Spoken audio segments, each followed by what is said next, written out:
ኛችሁ ትላልቅ የሀገር ሽማግሌዎች እና የሃይማኖት አባቶች አባገር ከምንም በላይ ለእናንተ ትልቅ ክብር አለ።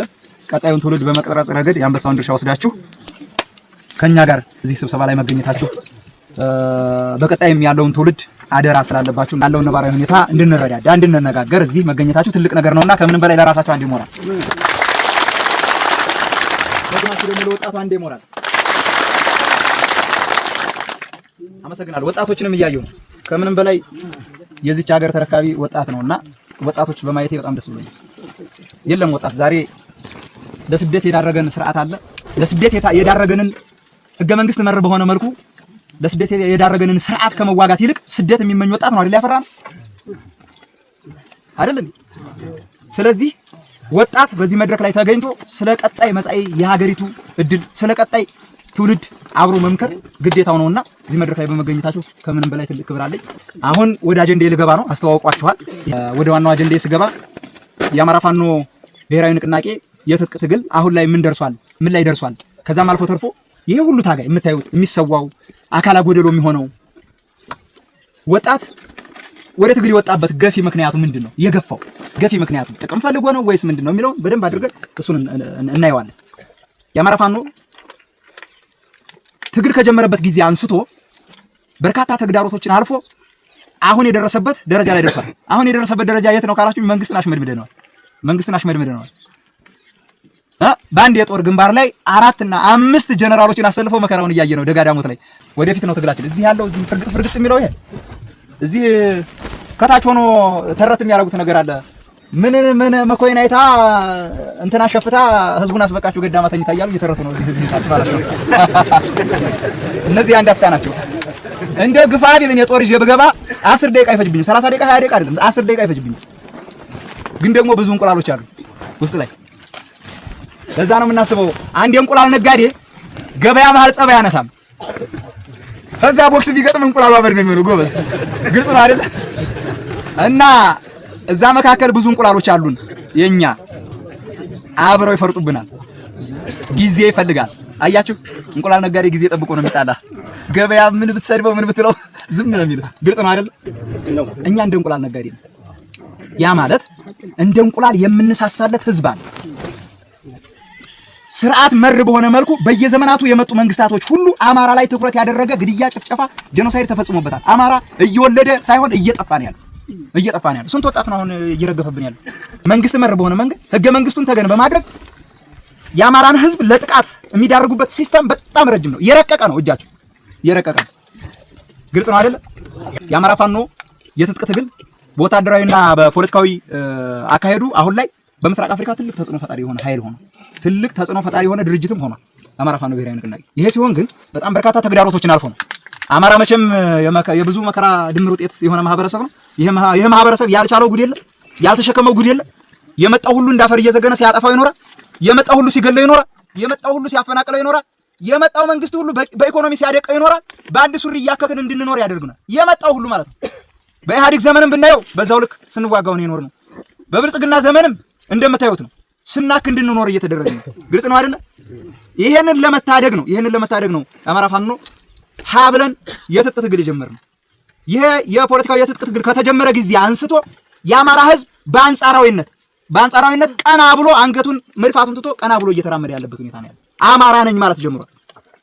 ማንነት ተኮር እምነት ተኮር በሆነ መልኩ ጥቃት እየደረሰበት ነው የአማራ ህዝብ። ሙስሊሙን ለብቻው ነጥሎ አይደለም፣ ኦርቶዶክሱ ለብቻው ነጥሎ አይደለም። አማራ ስለሆንክ ብቻ አማርኛ ስለምትናገር ብቻ ይሄ አማራ ሲጨፈጨፈው ግልጽ ነው አይደል?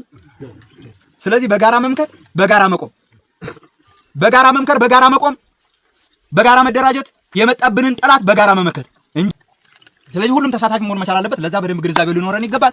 ስለዚህ አማራ ፋኖ ንቅናቄ ከጀመረ ጊዜ አንስቶ በወታደራዊና በትጥቅ ትግሉ ጠንካራ ኃይል መስርቶ አሁን ላይ የደረሰበት ደረጃ ላይ ደርሷል። ይሄ ሲሆን ግን በጣም በርካታ ገፊ ምክንያቶች አሉት። ዋና የሚባሉትን አነሳቸዋለሁ። በዋናዎቹ ውስጥ ደግሞ ማብራሪያ ሰጥባቸዋለሁ። ዋናዎቹ አንደኛ የአማራ ህዝብ የህልውናና የደህንነት ስጋት ውስጥ ገብቷል። አንደኛ ገፊ ምክንያታችን። ሁለተኛ የልዩ ኃይል መፍረሱ ጋር ተያይዞ የአማራ ህዝብ ከፍተኛ የሆነ የታጠቀ ኃይል እንዲያጣ የሄደ ያለፈው ሁሉ አላፊ አግዳሚው እንዲጨፈጭፈው ተደርጓል። የአማራ ልዩ ኃይል መፍረስ ጋር ተያይዞ ጠንካራ የሆነ የታጠቀ ኃይል ባለመኖሩ ከዚህ በፊት ትጥቅ እየተባለ አንተ ቢሮክራሲ ነው እየተባለ ትጥቅ ያልወረደበት የለም። የሚያውቀው ብቻ የደረሰበት ነው የሚያውቀው ወያኔ ማለት ነው። እያለ ደግሞ አሁን ብልጽግና ትጥቅ አያስፈልግም ቀበቶውን አስፈታለሁ ብሎ አይደል የገባው ብርሃኑ ጁላ። እንኳን ቀበቶ ያስፈታን እግዚአብሔር ይስጠው። ይሄን የቱርክ ጥርጥር ያያችሁት ነው አይደል? እያስረከበን ነው። እኛ ቱርክ ሄደን እባክሽ መሳሪያ ስጭን አላልንም። ከቱርክ ያመጡታል ለኛ ያስረክቡታል። ሌላ ምንም ታምር የለው። ግልጽ ነው አይደል? ስለዚህ ከልዩ ኃይል መፍረሱ ጋር ተያይዞ አደጋ ውስጥ ገባ። አደጋ ውስጥ ሲገባ እኛ እንደ አማራ መደራጀት መቻል አለብን፣ የታጠቀ ኃይል ሊኖረን ይገባል የሚል እንትን ስለነበረን አንደኛው የልዩ ኃይል መፍረስ ጋር ተያይዞ ትልቁ ገፊ ምክንያታችን ነው ወደ ትግል እንድንገባ። ሌላው የመጨረሻው እንደዚሁ በሐሳብ ገባበታል። የመጨረሻው የፖለቲካ መገለል ነው። ፖለቲካ መገለል በአግባቡ የአማራ ህዝብ ውክልና የለውም። በፌደራልም ይሁን በክልልም ይሁን የአማራን ህዝብ የሚወክል አንድ አመራር ቢወጣ በአንድም በሌላ መልኩ አድርገው ወይ እስር ቤት ይከቱታል፣ ወይ በመድኃኒት ይገሉታል፣ ወይ አገር ጥሎ እንዲጠፋ ያደርጉታል። ምናልባት ስልጣኑ ላይ ያለውን በአንድም በሌላ መልኩ በጥቅም ሸበብ አድርገው አስረውት እንደ በቅሎ ወይም እንደ ፈረስ ልጓም ዝም ብሎ ህዝብ ሲጨፈጨፍ እሱ ደሞዙን ቅርጥፍ እያደረገ እየበላ ጊዜ ሞቱ ይደርሳል፣ ወይ ወደ ሌላ ጋር ይቀይራል። ይሄ ነው ያለው የአማራ ተወካይ ተብለው የሚቀመጡት። ምናልባት የዘመኑ ኩልኩል የግዑዛን ድንጋዮች ናቸው እንጂ በፍጹም እኔ ሰው ናቸው ለማለት ይቸገራል። ይሄ ነው ያለው። ወደ ላይኛው ስመለስ ወደ መጀመሪያዬ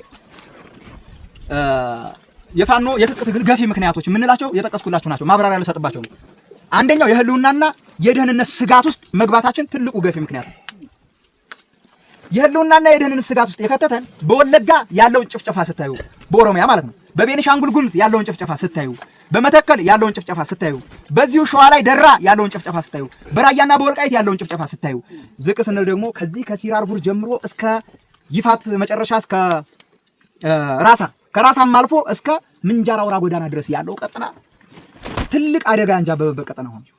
ትልቅ አደጋ አንጃበበበት ቀጠና። ይሄ ህዝባችን በጎንደርም በጎጃምም በጎንደር ወልቃይት ሌሎችም አሉ፣ በሱዳን በኩል በወሎ ራያ በሸዋ እንዳልኳችሁ ደራና ይሄ ከዚህ ከሲራርጉር ጀምሮ ከዚህ ከደጋጋ ጀምሮ ካልብኮ ጀምሮ ያለው ቀጠና እስከ ምንጃር ጫፍ ድረስ አውራ ጎዳና ድረስ ስም እስከ መቀየር ደርሰዋል። የቦታዎችን ስም መቀየር። ምንጃር አውራ ጎዳና ሄጄ ሁለት ጊዜ ተዋግቼበታል። እዛ ቦታ ከጽንፈኛ ኃይል ጋር ማለት አውራ ጎዳና ነበር። በሰከንዶች ውስጥ ቆርኬ ብለው ቀየሩት። ምን እንደሆነ አላውቅም። ታፔላውን ራሱ አይናችን እያየ እየነጠቁን ነው። እዛ መሄድ አይጠበቅብኝም። እዚህ ደጋጋ ልብኮ ከሲራርጉር ጀምሮ ያለውን ጭንቀት ተመልከቱ። ከባቡር መስመር በታች አትወርዱም። ከዛ በታች መሬት የላችሁም። ከባቡር መስመር በታች አይደለም፣ ከባቡር መስመር ላይ እዚህ ጥግ ምንድነው ሲማከሩ የከረሙት? ከጥጉ በላይ ነው የነሱ። ከፈለገ መውጣት ይችላል እየተባለ ነው። ነገ ተግባራዊ የማይደረግበት ምክንያት የለም። ተግባራዊ የሚደረግበት ትልቁ መሰላላቸው ደግሞ ህገ መንግስቱን ትራስ በማድረግ በመሪዎች አማካኝነት ነው። መሪዎችን ተገን በማድረግ ከዛም አልፎ ተርፎ መከላከያ ሰራዊቱ እገዛ ያደርግላቸዋል። መከላከያ ሰራዊት ባለበት አይደል ይሄ መንደር ይወደም አይኑ እያየ አውድሙ እየላካቸው አይደል? የንጹሃን ሀብት ንብረት ውድም ሲል ሲዘረፍ ስንቱ ቤትን ኩትኩቱ ሲወጣ እንደ አንድ ቤት ለመስራት እኮ ስትላብ እኮ ጠብ ተደርጎ እኮ ነው አንድ ቤት የሚሰራው። እንደ ቀላል ነገር ጉልበትን ፉጭ ተብሎ ወጥቶበት እኮ አይደል?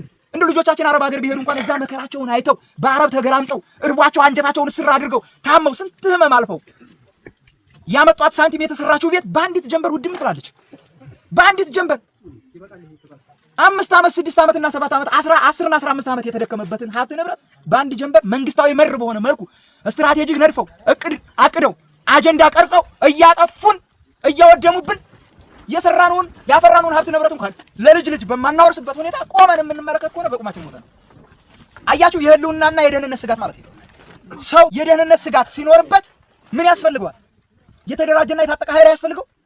ማህበረሰብ እንደ ማህበረሰብ፣ ህዝብ እንደ ህዝብ የደህንነት ስጋት ውስጥ ከሆነ የታጠቀ ኃይል የተደራጀ ህዝብ ያስፈልገዋል አይደል?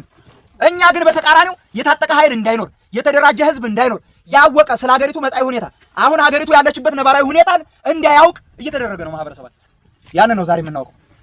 የደህንነትና የህልውና ስጋት ውስጥ መግባታችን ዋነኛ ገፊ ምክንያት ሆኖ ወደ ትጥቅ ትግል እንድንገባ አድርጎናል።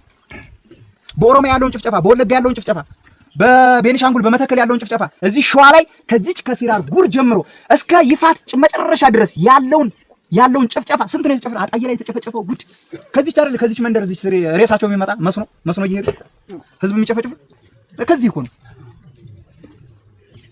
ማጀቴ ብትሉ ስንት ከብት ነው እየተነዳ ያለው ወደታች። መከላከያው ሽፋን ይሰጣቸዋል፣ እነሱ ከብቱን ያወርዳሉ። መንግስት መር በሆነ መልኩ ነው ህዝባችንን ለጥቃት እየዳረጉት ያሉት። ይህንን የተቃጣብንን ጥቃት ልጆቻችንን በመደገፍ በገንዘብ መደገፍ ብቻ አይደለም፣ ወጣት የሆነ ለውጊያ አቅሙ የበቃ ሁሉ ሰራዊቱን ተቀላቅሎ ራሱን ማስከበር መቻል አለበት። ይሄ ሰራዊት ደግሞ እዚሁ ሲራር ጉርን ብቻ መጠበቅ መቻል የለበትም። እስከ መቼ ነው ሲራር ጉርን የሚጠብቀው ይሄ ሰራዊት? እስከ መቼ? እድሜ ልክ ሰንኮፉ ያለው የት ነው? ሰንኮፉ ያለው የት ነው? ውሃን ከታች ከወንዙ ነው የምታደርቀው ወይስ ከምንጩ ነው? ከምንጩ ነው አይደለ? ምንጩ ደግሞ የት ነው ያለው? ቤተ መንግስት ነው ያለው። ምንጩ ዋናው ምንጭ ቤተ መንግስት ነው ያለው። መንግስት ምንድን ነው ያለው? የትኛው መስጊድ ላይ ይሁን አንድ የታጠቀ ኃይል ህዝብ መካከል ካገኘው መታለሁ ነው ያለው። ይልማ መርዳሳ የጦር ኃይል አዛዥ አይደል እንዴ ያለው? ራሱ ብርሃኑ ጁላ ኢታማዦር ሹሙ ምንድን ነው ያለው? መስጊድም ይሁን ቤተ ክርስቲያን ውስጥ አንድ የታጠቀ ኃይል በምዕመን ውስጥ ብናይ በድሮን እንመታዋለን፣ በመድፍ እንጨፈጭፈዋለን ያሉት። በልበ ሙሉነት አንድ የሀገር መከላከያ ሰራዊት የሚመራ ጀነራል በዚህ ልክ ሲናገር ማየት ምንኛ የአማራን ህዝብ መናቅ ነው። የአማራን ህዝብ መናቅ ያዋርዳል። አማራ እንኳን ተኩሶ ቁጣው ያስፈራል አይደል? ገና እኮ አልተኮስንም እኮ ቁጣችን እኮ ነው አሁን ፍርክስክሱን ያወጣው ስርዓት ነው። እውነቴን ነው የምላችሁ። የተኮስን ቀን ታዩታላችሁ እንዴት እንደሚሽመደመድ ማለት ነው።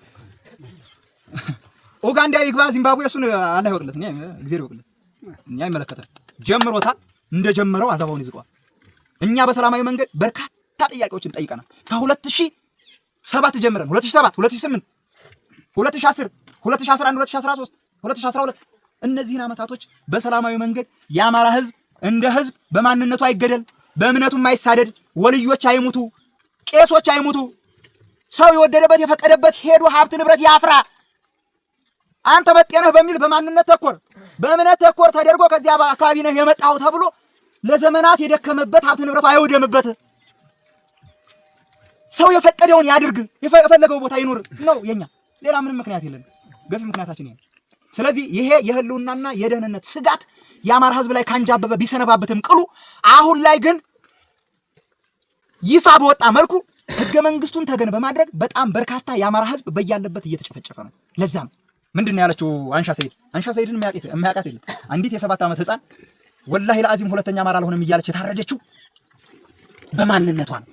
በማንነቷ አማርኛ ተናጋሪ ስለሆነች እናቷም አባቷም ወንድሟም እንዳለ ጎረቤት እንዳለ ጨርሰዋቸዋል። ጎረቤቶቻቸው አማራ ናቸው፣ ኦርቶዶክስ ናቸው፣ ጎረቤቶቻቸው ሙስሊም ናቸው። አንድ ላይ ጭፍጭፍ አደረጓቸው። በዶዘር ቆፍረው አንድ ጉድጓድ ቀበሯቸው። ከዛ ውስጥ አንዲት አንሻ ተርፋለች። የ7 ዓመት ህፃን ልጅ ነች። ምን ችግር አለ? እሷ እንኳን ብትቀር እንደው ተረት እንኳን ተወራ ነበር። አንዳንዴ እኮ ታሪክ እንኳን ነጋሪ ይጠፋል ጎበዝ።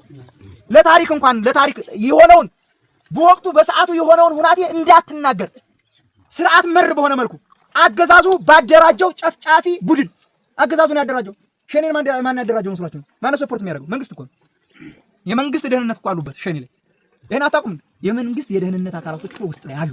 ስትራቴጂክ በሆነ መልኩ እቅድ ነድፈው አጀንዳ ቀርጸው ነው እኮ የሚወጉን፣ የሚያፈናቅሉት፣ ሀብት ንብረታችንን የሚያወድሙት አጀንዳ ቀርጸው ነው። እንዲሁ እንዳይመስላችሁ። ለምን? ይሄንን ከርታታ የሆነ የአማራ ማህበረሰብ ሙሉ ርስቱን ነጥቆ ገደል ላይ ማንጠልጠል ነው። ለማኝ ተመጽዋች የሆነ ትውልድ መፍጠር ነው እነሱ አላማቸው። ግልጽ ነው አይደል? እኛ ደግሞ ለማኝ አይደለም። እጃችንን ብንዘረጋ የሚያምርብን፣ ብንሰጥ የሚያምርብን፣ ብንሰራ የሚያምርብን። ይሄንን መካድ ንፉግነት ነው፣ ሰዋዊነትም አይደለም፣ አሪዮሳዊነት። ተግባብተናል። ይሄንን ለአንዴና ለመጨረሻ ጊዜ ተፋልመ ነው እናስወግደዋለን፣ ለአንዴና ለመጨረሻ ጊዜ። ለዛም ነው በሰላማዊ መንገድ በርካታ ጥያቄዎችን ጠይቀናል። ጥያቄዎቻችንን በፌዴራልም የተቀመጡት ይሁኑ በክልልም የተቀመጡት ይሁኑ ዞንም ላይ የተቀመጠው ይሁኑ ወረዳ ላይ እንዲሁም ቀበሌ ላይ ሰንሰለታቸው ብዙ ነው። እነሱ እያንዳንዳቸው ጥያቄ ሲጠየቁ በሰላማዊ መንገድ ከመመለስ ይልቅ እያንዳንዱ የአማራን ኤሊት እና ልጅን የመሰሉ እና ኢማምን የመሰሉ ጓዶቼ ከጎን ያጥቻቸዋለሁ። ትግሉንም የአንድ አካባቢ ወይም የአንድ እምነት አድርገው ባለቤት የሚሰጡ አካላቶች አሉ። ይሄ የመንግስት ስውር እጅ ነው። በነገራችን የመንግስት ስውር እጅ ነው። ሀገር የማዳን ስራ ላይ ነን አሁን። ሀገር ማዳን መጀመሪያ የምንኖርባት ፍርስራሽ ያልሆነች ሀገር ታስፈልገናለች። እሷን ሀገር ለማዳን ነው አሁን መከራችንን የምናየው። ፍርስራሽ ሀገር ላይ ቆመን እንደ የመን እንደ እርስ በርስ እየተጠዛጠዝን ሀገር ድቅቅ እያለች ነው የምንኖረው። ግልጽ ነው አይደለ? መጀመሪያ ግን ሀገር እንደ ሀገር መጽናት መቻል አለበት። ያንን ነው እያደረግን ያለነው። ሀገር እንድትጸና ነው እየታገልን ያለነው። እዛ ልክ ነው የምንታገለው እና ይሄ የህልውና እና የደህንነት ስጋት ከተጋረጠብን ዘመናቶች ቢያልፉም ቅሉ አሁን ደግሞ ይበልጥ በደንብ አድርገው ማንኛውም አማራ በየትኛውም ክልል ተሳዶ እንዲኖር እየተደረገ ነው። ተሳዶ እንዲኖር ማለት ነው። እንደው ክልሉን ተውት፣ እዚሁ ያለንበት ቀየ እንኳን እንድንፈናቀል እየተደረገ ነው። እንድንፈናቀል ያው የገፈቱ ቀማሽ ስለሆንን አሁን ይሄንን ለእናንተ ማስረዳት ምናልባት የምታውቁትን ነገር መንገር ካልሆነ በስተቀር ሌላውና ሁለተኛው የልዩ ኃይል መፍረስ ጋር ተያይዞ 2015 የምታስታውሱ ከሆነ የፌዴራል መንግስቱ ልዩ ኃይሎች ወደ የአማራ ልዩ ኃይል ወደ ፌዴራል መንግስት መርጅ መደረግ መቻል አለበት ብሎ ካነሳበት ጊዜ አንስቶ የአማራ ልዩ ኃይል 2015 ዓ.ም ላይ ወደ ፌደራል መንግስቱ መርጅ መደረግ አለበት ብሎ የፌደራል መንግስቱ ካፈረሰው በኋላ የአማራ ህዝብ ትልቅ አደጋ ነው የተደቀነበት። በሌሎች ክልሎች ላይ ያሉ ልዩ ኃይል መዋቅር ከመፍረሱ በፊት መጀመሪያ በስጋትነት ያየው የአማራ ልዩ ኃይል ነው። የአማራ ልዩ ኃይል በፊት ሀገር የሚመካበት ነበር። ሀገር የሚመካበት ኃይል፣ ህዝቡን ከጥቃት የሚታደግ ኃይል፣ በየትኛውም ቦታ አማራ በተጠቃበት ብቻ ሳይሆን ኢትዮጵያ በተጠቃችበት የድንበር ጠረፍ ድረስ እየተወረወረ ሀገር ሲያስከብር የኖረ የአማራ ልዩ ኃይል በአንዲት ሰከንድ ነው ያፈረሰው። ለምን? መብት ስለነበረው። መብቱን ተጠቅሞ የአማራን ህዝብ በርካታ የህልውና አደጋ፣ የህልውና ጥያቄ፣ የማንነት የርስት ጥያቄ ባለበት ሁኔታ ይሄም ጥያቄ በአግባቡ በጥያቄው መሰረት የፌዴራል መንግስት መልስ ባልሰጠበት ሁኔታ ህዝብ እንደ ህዝብ አደጋ ላይ በሆነበት ሁኔታ ልዩ ኃይሉን ሰከንድ ባልሞላ በትልቅ ስጋት ውስጥ ስለሆነ ልዩ ኃይሉ በዚህ ልክ ሀገርን እያዳነ ከሆነ የፌዴራል መንግስቱ ስጋት አጭሮብኛል በሚል ተልካሻ ምክንያት በሰከንዶች ውስጥ ልዩ ኃይሉን አፈረሱ። ለምን መጀመሪያ የኦሮሚያ ልዩ ኃይልን አላፈረሱ?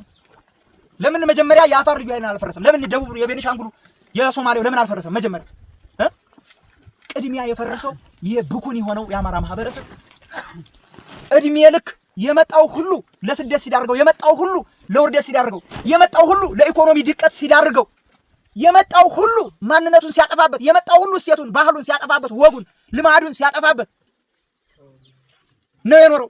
ይሄንን ማህበረሰብ ይታደጋል ተብሎ እንደ ክልል የተዋቀረውን ኃይል ሙሉ በሙሉ ከነትጥቁ ከነምኑ ፍርስ እንድል ተደረገ።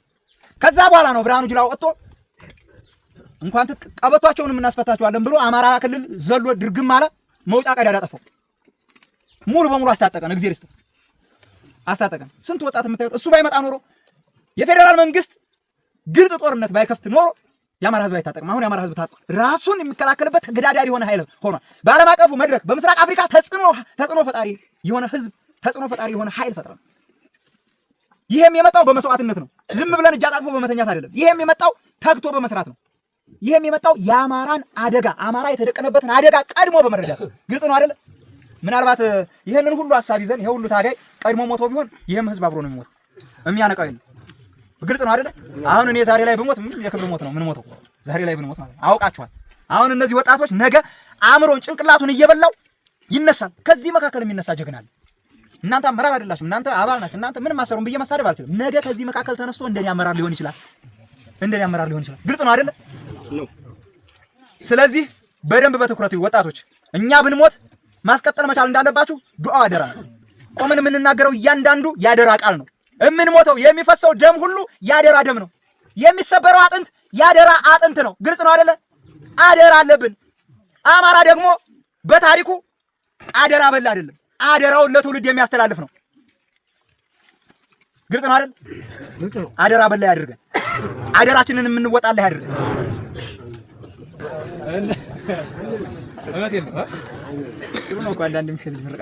እና ይሄ ሁሉ መከራ፣ ይሄ ሁሉ የተደቀነብን አደጋ እንደ ህዝብ እንደ ማህበረሰብ አንድን ማህበረሰብ ነጥሎ የመምቻ መዶሻ አዘጋጅተውልናል። እሱ መዶሻ ህገ መንግስቱ ነው። ህገ መንግስቱን ተገን በማድረግ ነው እንደዚህ የሚያደርጉ። ህገ መንግስቱን ተገን በማድረግ ወንበር ላይ የሚቀመጠው ማንኛውም የፌደራል አመራር የምክር ቤት አባልም ይሁን ለአማራ ህዝብ አንድ ቀን ጥያቄ ጠይቆ ያውቅም። እሱም በኋላ መለስበታል። አንድ ቀን የአማራ ህዝብ ሰቆቃ ይሄ ነው፣ የአማራ ህዝብ ጥያቄ ይሄ ነው ብሎ የሚያስረዳ አንድ የፌደራል አመራር፣ አንድ የፓርላማ አባል የለም። ምናልባት ዶክተር ደሳለኝ ጫኔ ካልሆነ በስተቀር እሱ ነው ትንሽ ጥያቄ የሚጠይቁ። ሌላውማ ግዑዛን ኩልኩል ድንጋይ ነው። ግዑዛን ድንጋይ ድግሪውን በጊዜ ያገኘ ኩልኩል ግዑዛን ድንጋዮች የኛን ጥያቄ ሊጠይቁ አይችሉም። ይልቁንም ከርሳቸውን ሊሞሉ ካልሆነ በስተቀር እነዚህንም እንደ መስገር ንቅል እያደረግን እንጥላቸዋለን። ህዝባችንን በጅምላ አንጨፈጭፍም። እነሱን ብቻ ጠላታችንን ብቻ ነጥለን እንደ መስገር እየነቀል ግብአተ መሬታቸውን እንፈጽምላቸዋለን። ተግባብተናል። ይሄ ነው የልዩ ኃይሉ መፍረሱ ጋር ተያይዞ አደጋ ውስጥ እንዲገባ ነው የተደረገው። ያንንም ባጸፈው የአማራን ፋኖ አደራጅተን የትጥቅ ትግል ካላደረግን በስተቀር ይሄ ስርዓት የአማራን ህዝብ መጨፍጨፉን አያቆምም ነው። ያንንም እያደረግን ነው። እናንተም እያገዛችሁ ነው። ወጣቱም ተሳተፍ፣ በርታ። ለአንድና ለመጨረሻ ጊዜ ይህ አገዛዝ እስካላስወገድነው ድረስ እርስ በርስ በእምነት፣ እርስ በርስ በማንነት፣ እርስ በርስ በባህል፣ በሴት እያዋጋ እያባላ ደም እያፋሰሰ ነው የገባው። አሁንም ደም እያፋሰሰ ይቀጥላል። ይህንን ስርዓት ማስወገድና ማስወገድ ብቻ፣ ሌላ ምንም መፍትሄ የለው። ምንም መፍትሄ ማንኛው ዞን ሄደህ ነው ጥያቄ ጠይቀህ መልስ የሚመለስልህ? ይልቁንም ስትንከራተት እንድትኖር ያለችህን ጥሪት ልቅም አድርገህ ጨርሰህ መጨረሻ ላይ እያጨበጨብህ ወደ ቤት እንድትመለስ ካልሆነ በስተቀር ማንኛው አመራር ነው እንደው በሞቴ ማንኛው አመራር ነው ያንተን ችግር የሚፈታልህ? እነ ወደ አምላኩ ችግር ይፈታሉ። ወረዳ ላይና ዞን ላይ የተቀመጠ እያንዳንዱ አመራር እስከ ላይኛው እርከን ድረስ ከፌደራል ድረስ ያለ አመራር ሆድና ሆዱን ከመሙላት በዘለለ የህዝብ ጭንቀት ወይም የህዝብ ችግር ገዶት አንዲት ምዕራፍ እንኳን አንዲት ችግር እንኳን መፍታት አይችልም። እነሱ የሚያስቡት በግዢ ያገኟት ዲግሪ ያለች እሷን በዲግሪ ላይ ዲግሪ እየጨመሩ ዶክተር እየተባሉ ፕሮፌሰር እየተባሉ ደሞዛቸውን የሚያሳድጉባትን ጊዜና ጊዜ እባክህ አምላክ አትግደለኝ እያሉ እየለመኑ ለመኖር ካልሆነ በስተቀር ይሄ ህዝብ ጥያቄው ምንድነው? ምንስ መሰረተ ልማት ያስፈልገዋል? ወጣቶችስ እንዴት እየሆኑ ነው? ለምን ተሰደዱ? የሚል አንድ አመራር የለም። ወጣት ቢሰደድ ደስታው ነው። ለምን እንደው የመን እንትን ውስጥ አይገባም? ለምን እዛ ባህር ውስጥ አይቀርም? ምንም ደንታ የለው። ምንም ደንታ። ይልቁንም ወጣት እንዲሰደድ ምን ያደርጋል መሰላችሁ? ደላሎችንማ አንለቃቸውም ይላል። በጎን ግን ደላላውን የሚልኩት እነሱ ናቸው። ደላላው የሚንሸራሸረው እኮ በመንግስት መኪና ነው። ግልጽ ነው አይደለ? ይሄ ያልተማረ ወጣታችን ደግሞ ትምህርት ከመማር ይልቅ ከማወቅ ይልቅ እሴቱንም ባህሉንም እንዲያውቅ ተደርጎ እምነቱንም ሀገራዊ እንትኑንም እንዲያውቅ ተደርጎ ስደት እንዲመኝ ነው የተደረገው። በማን ባገዛዙ ስደትን የሚያበረታታ ስደትን የሚያበረታታ ቁጥር አንድ የብልጽግና መንግስት ነው። ቁጥር አንድ ስደትን የሚያበረታታ ራሱ መንግስት እኮ እንዲሰደድ ወጣቶች ልጆቻችን እንዲሰደዱ በጣም በርካታ አመታቶችን በውጭ አሳልፈው ይመጣሉ። ማህፀናቸው ውለዱ ሲባል አይወልድ። ወጣቱም በምንም ተኮላሽቶ ይመጣል። እዚህ ሲመጣ ደግሞ መከራ ምንም ንፍዝ ያለ ወጣት ነው የሚፈራው። ስለዚህ ስደትን የሚያበረታታ ማለት ነው። ኤጀንሲ ከፍቶ ስደትን የሚያበረታታ መንግስት ያየሁት የብልጽግና መንግስትን ብቻ ነው። የራሱን ዜጋ ወደ ውጭ ሀገር ለመላክ ኤጀንሲ ከፍቶ ቁጭ ብሎ ብር ሲከፍል የሚውል አገዛዝ ያየሁት የብልጽግና ስርዓትን ብቻ። ልጆቻችን በአየር ለመሄድ ስንት ብር ነው የሚከፍሉት? በሬ ላምን መሬትን አስይዘው ይሄ ሁሉ መከራ ይሄ ሁሉ አደጋ የተጋረጠብን እኛው ወረዳም ላይ ቀበሌም ላይ ከፍ ሲል ዞን ላይ ከፍ ሲል ክልል ላይ ከፍ ሲል ፌደራል ላይ እኛን ባንድም በሌላ መልኩ አጭበርብረው ወደ ላይ የወጡ አካላቶች ናቸው ለዚህ ሁሉ የዳረጉ። ለዛም ነው ያልተማሩ ግን ደግሞ ዲግሪያቸውን በግዢ ያገኙ ግዑዛን ኩልኩል ድንጋዮች የአማራን ህዝብ መርተው የሀገር ባለቤት ያደርጉታል ማለት ዘበት ነው። የብልጽግና ስርዓት የአማራን ህዝብ በዚህ አይነት መልኩ እመራዋለሁ ብሎ የሚያስብ ከሆነ ተሳስቷል። መቼም ሊመራው አይችልም። መቼም ማለት ነው። ደስ የሚለው ትንታግ የሆነ ታጋይ ተፈጥሯል። ዛሬ ላይ አይቆጨኝም። ትናንት 5-6 ሆነን ጫካ ሰው አየን አላየን እያል አንጀታችንን ጥርቅ አድርገን እያሰርን በምንጓዝበት ሰዓት እንኳን አላሸነፈንም። እንኳን ዛሬ ያልፈውንን ማለት ብልጽግና ዛሬ ተሽመድምዷል፣ ወድቋል። በግልጽ ምነግራችሁ ወድቋል። ምናልባት አንዳንድ ቴክኒካል ነገሮች ቀርተውን ነው እስካሁንም ክተት ያላወጅን። ቴክኒካል ነገር የሚስተካከሉ አሉ። ግልጽ ነው አይደለም? አሁን እንደው አንድ ቤት ሰርተኑ ብዙ ነገር እኮ ያስፈልጋል። ለምርጊቱ ሳጋው ምንም እንደው ጊዜ ይፈጃል እኮ ጎበዝ። አሁን ቤት ሰርተናል አይደል? ከፈትፈት ያሉ አሉ። እነሱን ጥቅም እያደረግናቸው ነው። ጭቃው ለጠፍ ይሄን ክፍትፍት ያለ የአማራ ቤት ምርግ አድርገን ከነክብሩ እናቆም ከነክብሩ ያኔ ወልዮቻችንም በሰላም ይኖራሉ። እፎይ ብለው ዱዓ እያደረጉ ስለ ሀገር እየጸለዩ ስለ ህዝብ ወጥቶ መግባት ይሄንን ይመስላል። ከልዩ ኃይል መፍረሱ ጋር ተያይዞ ይሄ ሁሉ አደጋ ተጋርጦብን ሳለ ግን ደግሞ ይሄንን አደጋ እንኳን በአግባቡ እንዳንቀለብሰው ትልቅ አደጋ ጋርጦብናል እና የፕሪቶሪያ ስምምነት ያልኳችሁ ወደ ፕሪቶሪያ ስምምነቱ ሲሄድ አማራ ክልል ላይ በጣም ብዙ ዳሜጅ ፈጥሯል። የአማራ ሀብት ንብረት ነው የወደመው። ጦርነቱ የተደረገው አማራ ክልል ላይ ከአማራ ክልል እንዳይወጣ እስከ ደብረ ብርሃን እንዲሳብ አደረገው። ያ ሁሉ መከላከያ እንትን እያለ አማራው ድቅቅ አለ። መንገድ ሁሉ እንዲፈርስበት ተደረገ። ሀብት ንብረቱ እንዲወድም ተደረገ። ከዛ በኋላ የአማራን ህዝብ እንዴ አንተ እያለህ ጀግናዬ አገር ያጸናህ ምናምን ዘራፍ አካኪ ዘራፍ እያለ አድርግም። ያ ሁሉ መከራ ካለፈ በኋላ የአማራ ህዝብ እንደ ህዝብ ለዘመናት ሲጠይቀው የነበረው የማንነት ጥያቄና የርስት ጥያቄ በአግባቡ ምላሽ ሳይሰጥበት ፕሪቶሪያ ላይ ሄደው ቁጭ አሉ። የፌደራል መንግስቱና የትግራይ ኃይሎች ንግግር በሚያደርጉበት ሰዓት የአማራ ህዝብ ምንም እንዳልሆነ፣ ምንም እንዳልተጨፈጨፈ፣ ምንም አደጋ እንዳልደረሰበት፣ ምንም የሀብት ንብረት ውድመት እንዳልደረሰበት ተደርጎ የአማራን ህዝብ ጥቅም ያገለለ ድርድር ተደራድረው ቃይትንም ራያንም እንሰጣቸዋለን ብለው ተስማምተው የኛ ያልኳችሁ እነዚህ ድግሪያቸውን በግዢ ያገኙ ኩልኩል ግዑዛን ድንጋዮች እዛ የተቀመጡ ማለት ነው። ኩልኩል እንደው ድንጋይ እንኳን ክብር እኮ አለው ጎበዝ። ድንጋይ እንኳን ክብር ኖሮት ካብ አድርገው ቤት ያጸናል አይደል? እሱ ክቡር ድንጋይ ይባላል። ክቡር ድንጋይ፣ የተከበረ ድንጋይ። የብልጽግና እያንዳንዱ ፌደራል ላይ የተቀመጠ ኩልኩል ድንጋይ ግን ግዑዛን ድንጋይ ነው የሚባሉት። ግዑዛን ድንጋይ ምንም የማይጠቅሙ እርባና ቢስ ሲሆኑ ማለት ነው። ለህዝብ የማይጠቅሙ ህዝብ እየተጨፈጨፈ እያዩ ለዓለም አቀፉ ማህበረሰብ ምንም ህዝብ አልሞተብንም ብለው የሚዋሹ ያልፈጠረብንን ውሸት የሚዋሹ ከሃዲ ከየት እንደተፈጠረው የማይታወቁ ግን ደግሞ አማራን ወክለናል ብለው የተቀመጡ አካላቶች ናቸው ለዚህ ሁሉ የዳረጉ። ይሄ ሁሉ መከራ እያለፈብን ያን ስምምነት አድርገው መጡ። ያ ስምምነት አድርገው ከመጡ በኋላ የአማራ ህዝብ ለዳግም ባርነት ነው እየተዳረገ ያለው። ከዛ በኋላ ወለጋ ላይ ያ ሁሉ ጭፍጨፋ ተደረገ። ከዛ በኋላ መተከል ላይ እንዳያችሁት አማራ ተኮር በሆነ መልኩ ስንት ሽሎች ተቀደዱ። ገና ከጽንስ ወጥቶ አማራ ይሆናል ብሎ የታሰበ ጽንስ በቢላ ተቀዶ እንዲወጣ ተደርጎ ይሄ አሁን በእኛ ዘመን የሆነ ነው። መሬት ላይ ያለውን ሀቅና ህዝባችን ያንጃበበበትን አደጋ ተናግረን መሞት እንፈልጋለን። እስከ መጨረሻው ደግሞ ተፋልመን ግን ደግሞ የወጣ ነው ለሞት ነው። ደሞዛችን ሞት ነው። ሌላ ምንም ደሞዝ የለም። ለአማራ ህዝብ አንዲት ውድ የሆነች ነፍሳቸውን ለመስጠት ይወጡ በርካታ ጀግኖች አሉ። ከነዛ መካከል ደግሞ በማሉት መሐላ ልክ ዘራፍ ብለው በገቡት ቃል ልክ ህይወታቸው ያለፈ ስንት ጀግኖች አሉ። ነገም ከዚህ መካከል ህይወቱ ያልፋል። ነገ የሀገር ባለዕዳ ነን። እንዳጠቃላይ እዚህ አንጃበበው አደጋ እዚህ ማህበረሰብ ላይ ያንጃበበው አደጋ፣ ቀጣይ መኮይ ላይ ያንጃበበው አደጋ፣ ቀጣይ ጫንጮ ላይ ያንጃበበው አደጋ የእናንተው ህዝብ ነው። ቀጣይ መስኖ ላይ ያንጃበበው አደጋ፣ ቀጣይ ጅጉቢ ላይ ያንጃበበው አደጋ፣ ቀጣይ ማጀቴ ላይ ያንጃበበው አደጋ፣ ቀጣይ ካራ ለጎማ ያንጃበበው አደጋ፣ ቀጣይ ኤፍራታና ግድም ያንጃበበው አደጋ፣ ቀጣይ አላላ ላይ፣ ቀጣይ ይምሎ ላይ፣ ቀጣይ አርሶ አምባ ዘንቦ ላይ፣ ቀጣይ ብርቂቶ ላይ ያንጃበበው አደጋ፣ ቀጣይ ቀወት ላይ ያንጃበበው አደጋ፣ ቀጣይ ዙጢ ላይ ያንጃበበው አደጋ የአማራ ህዝብ ዲያ ነው። አሁን በዚህ ሰሞን በርካታ ጭፍጨፋዎች እየተደረጉ ደራ ላይ በርካታ ንጹሃን ተግባብተናል አይደል? አዎ ተግባብተናል። ሌላው የፖለቲካ ውክልና ማጣታችን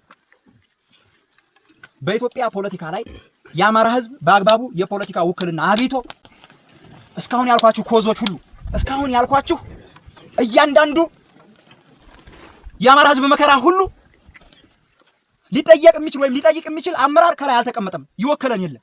በቃ በፖለቲካ ውክልና ዜሮ የጠጣ ማህበረሰብ ቢኖር የአማራ ማህበረሰብ የአማራ ህዝብ። ሌላው ጋር ትራክተር ይገባል። እኛ ጋር እንደው አንድ በሬ እንኳን ቢኖረን በሬው እንዲዘረፍ ይደረጋል። ዋሾ ይሄንን እንኳን በአግባቡ ለፌደራል መንግስቱ ብቻ አይደለም ለዓለም አቀፉ ማህበረሰብ ይሄ አደጋ አንጃቦበታል ይሄ ማህበረሰብ ብሎ ሽንጡን ገትሮ ሊከራከር የሚችል የፖለቲካ ተወካይ አማራ የለው። ቢኖረው ኖሮ እኛ ይሄኔ እንደ ጫካ ለጫካ መከራ ፍዳችን እና ይመጣ እንደ ህዝብ ማለት እንደ ህዝብ የፖለቲካ ውክልና ሊኖረን አልቻለም። ኖሮንም አያውቅም።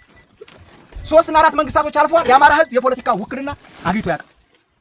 ያ ነው በዋናነት ወደ ትጥቅ ትግል ሊያስገባን ይችላል።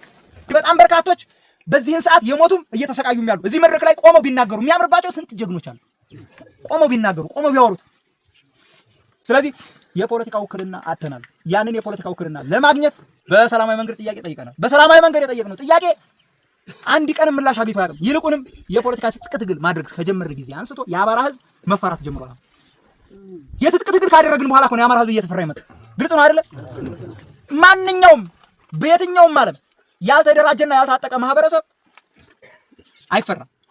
ህፃኗ ሁሉ ትገርፈዋለች። ህፃኗ ሁሉ እንደው ማን ይሙት ይሄ ህዝብ ሀገር ባጸና ፊደል በቀረጸ ቋንቋ ባስተማረ እምነትን ከነወጓ ከነስርዓቷ ከነሴቷ ባቆየ ይህ ህዝብ መንገራታት ነበረበት። ይህ ህዝብ መጨፍጨፍ ነበረበት። ይህ ህዝብ መፈናቀል ነበረበት። ባለው የሀገር አበርክቶት በከፈለው ዋጋ መሰረት ሊከበር ሲገባ ይልቁንም በምላሹ መሳደድ፣ መገረፍ፣ ሀብት ንብረት መውደም እነዚህ ነገሮች ሁሉ ተሸክሞ የብዙ መከራዎች የብዙ ውጣ ውረዶች ድምር ውጤት የሆነ ማህበረሰብ ነው። በዚህ ማለት እኛ እንዳጠቃላይ ይሄንን ለማስወገድ ነው የምንታገለው። ግልጽ ነው አይደለ? ለአንዴና ለመጨረሻ ጊዜ ተክለኑ የምንሄደው ነገር አለ። አሁን ከራሳችንም አልፈን ለሰው መትረፍ መቻል አለብን። ከራሳቸው አልፈው ለቀጣዩ ትውልድና ለወገን መድረስን አስተምረው ትሄዱ። እኛ ወጣቶች አሁን ላይ ያለን ትውልዶች የምናስበው ስለሆነ ብቻ ነው። ዛሬ ላይና ትናንት የተጋረጠብን አደጋ ዛሬ ላይ እየሆነ እያየ ነው፣ ባይናችን እየዳሰስ ነው። የችግሩ ሰለባ እየሆነን እንኳን ለመማር ዝግጁ አይደለንም። ግልጽ ነው አይደለ? ያንን ነው ዛሬ የምንወያየው። የአማራ ፋኖ ትግል አሁናዊ ሁኔታው ምን ይመስላል? ያለበት ቁመና የድርጅቱ ቁመና ምን ይመስላል ነው። አማራ ፋኖ ብሔራዊ ንቅናቄ ሲመሰረት 2 ድርጅቶች ነበሩ።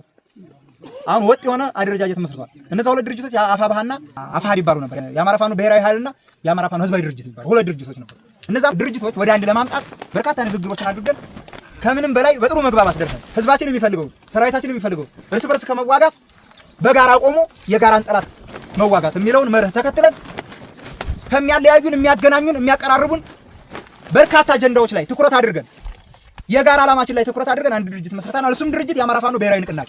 የአማራ ፋኖ ብሔራዊ ንቅናቄ በተለያዩ ቦታዎች ላይ የተበታተኑ ኃይሎች ነበሩ። እነዛን ወደ አንድ በማምጣት ወደ አንድ ማዕቀፍ በማምጣት በስሩ በርካታ እዞችን በመያዝ አማራ ፋኖ ብሔራዊ ንቅናቄ ሸዋ ጠቅላይ ግዛት አሳምነው እዝ፣ ወሎ ቤት አማራ ምኒልክ እዝ፣ ጎንደር ጠቅላይ ግዛት በላይ እዝ፣ ጎጃም ቀጠና ምዕራብ አማራ ቀጠና ቴዎድሮስ እዝ እነዚህ ሁሉ ተመስርተዋል። አለፍ ሲል ደግሞ ኦሮሚያ ክልል ላይ ወለጋ ቢዛሞ ቅድም ያልኳችሁ የ7 ዓመቷ አንሻ ሰይድ በስሟ እዝ መስርተናል።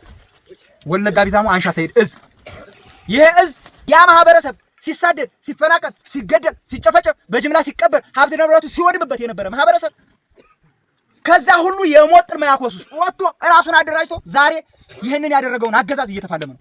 በዚህ ሰሞን ብቻ በርካታ ኮሎኔሎች ደምስሰውበት በርካታ ኮሎኔሎች ከ132 በላይ የነፍስ ወከፍ ጥቁር መሳሪያ ማርከው አንገታቸውን ደፍተው በሰይፍ ሲታረዱ የነበሩ ጀግኖች ማለት ነው። ዛሬ ላይ ከመጨፍጨፍ ራሳችንን መከላከል መቻል አለብን። መከላከል ብቻ አይደለም ተደራጅተን ማጥቃት መቻል አለብን። መንግስት መር በሆነ መልኩ ነው እየተጨፈጨፍን ያለ ነው።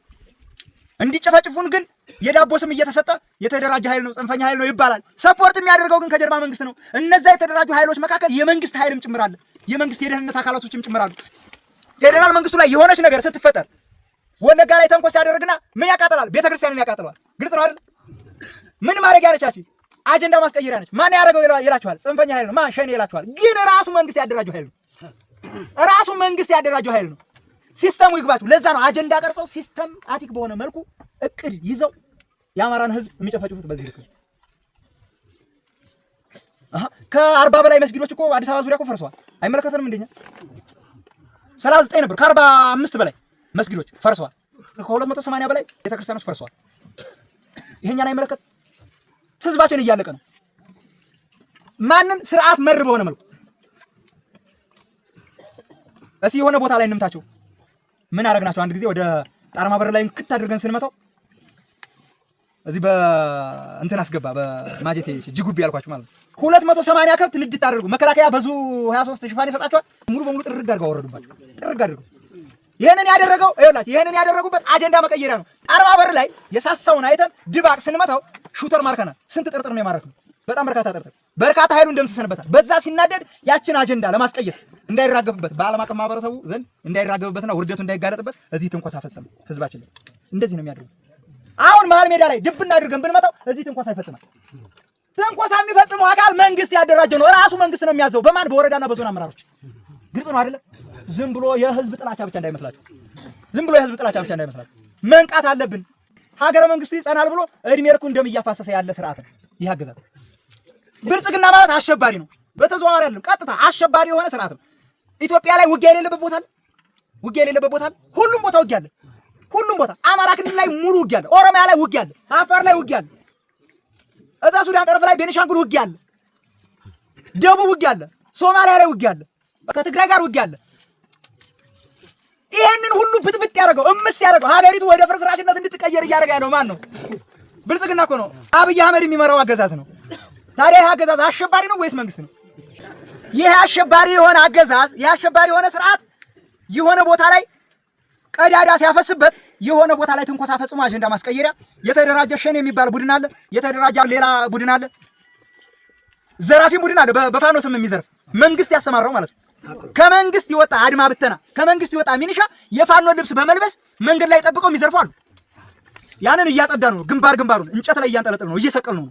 ያንን በሌባና በቀማኛ ላይ ሰው በሚገላ አካል ላይ በሚሰርቅ አካል ላይ እርምጃችን የከፋ ነው። ይሄንን እንድታውቁ፣ እርምጃችን የከፋ ነው። ሌባ ስናባብላ እንኖር መጁን ነው የምንቆርጠው። በበቀል ምክንያት ይችን ተገን በማድረግ ታጠቁ በሚል ምናምን ምክንያት ሰው የሚገል ካለ ይገደላል ያለ ምንም ርህራሄ። እሸፍታለሁም የሚል ካለ ጫካውም የኛ ነው። ወዴት ሊሸፍት ይሆን? የማንደርስበት የኢትዮጵያ ክፍል አይኖርም። በቀጣይ ህዝብ እንደ ህዝብ ሰድበን አናውቅም።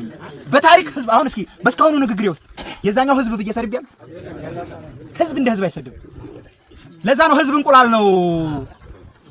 ህዝቡ ውስጥ የተዘገዘገ መዥገር አለ። እሱን ነጥለን እንነቅለዋለን፣ እናፈርጠዋለን። ግልጽ ነው አይደል? እነዛ መዥገሮች ናቸው አሁን የሚፎክሩት። የት አባት እንደ ወይ ኡጋንዳ ይገባል ወይ ጉዳይ ተንዞር ወሮ ጉድጓዱን ያዘጋጅ። እኛ ከላይ በፈጣሪ ከታች በክንዳችን ጠላትን እየተፋለምን አሽመድምደነዋል። ይሄ ብቻ ነው የኛ አቅም። ከላይ ፈጣሪያችን አላህ እግዚአብሔር፣ ከታች ክንዳችን። ከዛ ውጪ ምንም ኃይል የለም። ይሄ መንግስት ነኝ እያለ የሚወጣጠረውን አስተንፍሰን አይተነዋል፣ ተዋግተነዋል፣ ገጥመነዋል። እሱ የያዘውን ሁሉ ይዘናል። ወጣቱ ንቃ፣ ተደራጅ። ሰው እያደራጅ አይደል ሀብት ንብረት ለመዝረፍ ምንም ምክንያት የላቸው። ምክንያታቸው አማራ ማደከም ብቻ ነው። ጠንክሩ። አሁን ላይ ድርጅቱ ያለበት ቁመና በእነዚህ እዞች ሌሎችንም እዞች እያዋለደ ነው። አንድ እዝ ለመክበብ አሁን ጎጃም ላይ ደጋዳሞት 4 እዝ ነው ያሰለፈው። 4 እዝ እነ ጀነራል ተሰማ እየመሩት ነው። ግን ከቦታል። የኛ ኃይል ላይወጣ ሁሉ ይችላል፣ ላይወጣ ይችላል። የጨካኞች የህዝብ ጨፍጫፊዎች ቀን ጨልማለች እና አንድ እዝ ለመክበብ አንድ እዝ ለመምታት አራት እዝ ማሰለፍ ምን ያክል ስርዓቱ እንደተሽመደመደ ምን ያክል ቦቅቧቃ አሸባሪ የሆነ ስርዓት እንደሆነ በዚህ ማየት ይችላል። በዚህ አደረጃጀት ላይ የመሬት ቁጥጥራችንን እንኳን ስናይ የመሬት ቁጥጥር የአማራ ፋኖ ብሔራዊ ንቅናቄ የተቆጣጠራቸው መሬቶች ለማሸነፋችንና መንግስት ለመሆናችን ትልቁ ማሳያ እዛች ማዶ ላይ ብቻ ነው የተሰገሰገው። እሺ እሱ ነው መንግስቱ፣ እዚህ ያለው ፋኖ ነው መንግስቱ። እዚህ ያለው ፋኖ ነው መንግስቱ። የህዝብ አስተዳደር እኮ መስርተው እያስተዳደሩ ነው አይደል? ፍትህ እየሰጠ አይደል? ታዲያ ከዚህ በላይ መንግስት አለ እንዴ? አብይ መቶ ፍትህ እንዲሰጥ ነው እዚህ? አይ ሊገልህ ካልሆነ በስተቀር እዚህ መቶ ፍትህ አይሰጥም። ወይም ብር አዋጣ ሊልህ ካልሆነ በስተቀር ላልማ ይልሃል፣ የጤና መድህን ይልሃል፣ የቦንድ ይልሃል። አብይ የሚመጣው ገንዘብ ሊዘርፍ በየሰዓቷ አንዴ በቦንድ አንዴ በጤና መድህን አንዴ በግብሯ አንዴ ገበያ በምትሸጣት አንዴ በግመል ጭንሃት በምትሄደው አንዴ በምትሸጣት ሽንኩርት ለብጠህ ባመረትካት በእያንዳንዷ ንብረትህ ላይ ቀረጥሮ ገንዘብ ለመሰብሰብ ካልሆነ በስተቀር የህዝብ አስተዳደር መዋቅር ሰርቶ ፍትህ ሊሰጥ አይደለም አብይ የሚመጣው። መንግስት በዚህ ልክ ነው እየተዋጋን ያለው እና አስተዳደር ዘርግተን እያስተዳደርን ያለ ነው እኛ ነን። መንግስት ማን ነው? ፋኖ ነው። በታሪክ ብልጽግና አሁን ላይ ያለው ነው የፋኖ መዋቅር ሊያሸንፍ የሚችል ቁመና የለውም። ይልቁኑ አሽመድምድ አሁን የቀረው እንዲህ እየተወዛወዘ ያለ እንጨት ነው። እየተወዛወዘ ያለ እንጨት በነገራችን ላይ ትንሽ ጊዜ ይፈጃል፣ ያደክማል። ንቅል አድርጎ ለመጣል ማለት አጉርሶ ለመጣል እንዲህ እየተወዛወዘ ነው። ቴክኒካል ነገሮች ቀርተውናል ያልኳቸው ያችን ጉልስ አድርጎ ለመጣል ነው። በዛ ቴክኒካል ነገሮች እንዳለቁ አጉርሰን እንጥለዋለን። ያኔ በሰላም ህዝባችን እንደ ልቡ ይንቀሳቀሳል። በሰላም የወደደበት ቦታ ሄዶ እንደው በአቅሙ ልክ ሸምቶ ይመለሳል። በአቅሙ ልክ ጨውንም በርበሬውንም ስኳሩን እውነቴን ነው የምላቸው። ይሄንን እንኳን ማድረግ የማንችልበት ሁኔታ ላይ ነው ያለው መንግስት መር በሆነ መልኩ ማለት ነው። ስለዚህ እንደ አጠቃላይ የአማራ ፋኖ የመሬት ቁጥጥርን ስናይ እያንዳንዱ የወረዳ አመራር ሀብት ስብሰባ ላይ ነው ተጠምዶ የምታዩት። ለምን ያችን ሀብት ሰብስቦ ጉቦ ካልከፈለ ለመከላከያው ስለማይቆይ ማለት ነው። ወረዳው ላይ ሆድ እኮ ገደል ይሰዳል ጎበዝ። ሆድ ገደል እንደሚሰድ ትልቁ ማሳያ ሚኒሻ ይሄንን ብልጽግናን ተቀላቅሎ ህዝቡን እየጨፈጨፈ ያለበት ሁኔታ ስታዩ ነው። በቃ ሆድ ገደል ሊሰድ እንደሚችል ምን አቶ ነው ታዲያ? ራሽ ሳይኖረው ቀርቶ ነው አርሶ አይበላ። የአማራ ህዝብ በመድፍ እየተጨፈጨፈ መስጊድ በመድፍ እየተጨፈጨፈ ይሄን ያክል መዓት እየወረደብን ቤተክርስቲያን በመድፍ እየተጨፈጨፈ ስንት ወልዮች እየሞቱ ወሎ ላይ ወልይ አልሞተም። ስንት ወልዮች ሞተዋል። እውነቴን ነው የምላቸው። ሀጂ ሙፍቲ በሴራ እኮ ነው እንትን የተባሉት በሴራ የሀገር አድባር የሆኑ ወልዮች ቀጥታም እየተገደሉ ነው። ጎጃም ላይ ተገድለዋል ሰሞኑን፣ ጎንደር ላይ ተገድለዋል ሰሞኑን። መኮይ ላይ አልተገደሉ ሸህታጁንም ያውቃቸዋል። ታውቋቸዋለህ? ሸህታጁን አባታችን ነበር። አባታችን ማለት ነው። እንዲሁ ቅርስ ናቸው ሰውየው፣ እንዲሁ ባህል ናቸው፣ እንዲሁ በቃ እምነት ናቸው። ሰውየው ብቻ ቢቆሙ ትውልድ ይቀርጻሉ። አደባባይ ላይ ነው ድብን ያደርጓቸው እዛ የወረደው አመራር ማለት ነው። ከዛ ፋኖ ነው የመታቸው ለማስባል ሞከረ። ደግነቱ ህዝብ እያያቸው አደባባይ ላይ ነው እንትን ያሏቸው የገደሏቸው። ፋኖ ነው የመታቸው ብሎ ከህዝብ ለመነጠል ስራ ሰሩ። ያም አልተሳካላቸው። የመሬት ቁጥጥራቸውን ሙሉ በሙሉ ስንነጥቃቸው እርስ በርስ ለማጋጨት በሃይማኖት እርስ በርስ ለማጋጨት ትልቅ ስራ እየሰራ ነው መንግስት። አሁንም አጀንዳ የምክክር ኮሚሽን ብሎ አጀንዳ ቀርጾ እርስ በርስ የሚያጋጭበትን ሲስተም ሲመካከሩ ነው የቆዩት። ያደርጉታል። እኛም በምላሹ ምን መልሰውን አዘጋጅተናል። ምን መልሰውን ማለት ነው። ተንኮለኛ የሆነ ስርዓት ነው። ራስህን ከጥቃት ለመከላከል መታጠቅ አለብህ። ሊያጠቃን የመጣው መንግስት ነው። መንግስትን መታገል አለብን። ካልታገልነው ዋጋ የለም። ለዚህ ህዝብ ነው የምንታገለው። የመንግስትም የስልጣኑን ባለቤት የህዝብ እስከፈቀደ ድረስ የህዝብ የሚፈልገው መሪ ወደፊት እስካልመጣ ድረስ እንታገላለን። የህዝብ የሚፈልገው መሪ ነው ወደፊት መምጣት መቻል አለበት። ለህዝብ የሚቆረቆር መሪ ወደፊት እስካልመጣ ድረስ እስከ መጨረሻው ድረስ ተፋልመን እንሞታለን። ሌሎች ሀገራቶች የአማራን ህዝብ አድቅቅልን ብለው ድሮን የሚሰጡት መሪ አይደለም የምንፈልገው። የአማራን ህዝብ ስትራቴጂክ በሆነ መንገድ አድቅቅልን ምታልን ደብድብልን ብለው እና አረብ ኤሚሬትስ ድሮን ይሰጡታል። አምጥቶ ይጨፈጭፈናል። የአማራ ህዝብ እንዲጠፋ ስለሚፈልግ ነው። ግልጽ ነው አይደለ? ቱርክ መሳሪያ ታግዘዋለች። የአማራን ህዝብ እንዲጨፈጨፍ የአማራ ህዝብ እንዲደቅና እንዲጠፋ የሚፈልጉ የውጭ አካላቶች ጭምር አሉበት። ለውጭ አካላቶች እንደ ባንዳ ሆኖ እያገለገለ ያለው ደግሞ ይሄ አሸባሪው ስርዓት ነው። አሸባሪው ስርዓት ባንዳ ሆኖ ለማገልገሉ ቤኒሻንጉል ጉሙዝ ላይ ለአረብ ኤሚሬትስ ካምፕ ሰጥቶት ድሮን እያንቀሳቀሱ ነው። የተለያየ መሳሪያዎችን እንትን እያሉ ቤኒሻንጉል ጉሙዝ ላይ ማለት ነው። ማን ነው ባንዳው ታዲያ? እኛም ባንዳና ባዳ ምናምን ይላል አይደል? ባንዳው መንግስት ነው። ባንዳ ሆኖ ህዝቡን እየጨፈጨፈ ያለው መንግስት ነው። በጣም ሰፊ ቀጠና ተቆጣጥረን እንደ አማራ ፋኖ ብሔራዊ ንቅናቄ እያስተዳደርን ያለንበት ሁኔታ ነው ያለ። የህዝብ አስተዳደር መዋቅር ዘርግተን እያስተዳደርን፣ ይሄ ደግሞ ወደፊት ይቀጥላል። ህዝብ እንቁላል፣ ህዝብ አንነካ፣ በፍጹም ህዝብ አንነካ። በበቀልም ቢሆን ህዝብ አንነካ። በቀለኞች አይደለም። በቀለኛ መንግስት ነው፣ በቀልን የሚወድ ግልጽ ነው አይደለ? በፍጹም ህዝብ ላይ የሚጨክን እጅ የለንም። ህዝብ ላይ የሚጨክን እጅ ያለው ጨፍጫፊው የብልጽግና ስርዓት ነው። ስለዚህ ብልጽግና አሸባሪ ነው። ብልጽግና አዎ ብልጽግና አሸባሪ ነው።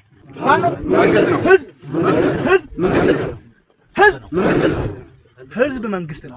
የመንግስት የስልጣኑ ባለቤት ህዝብ። ይሄን የምንታገለው ለዚህ ነው።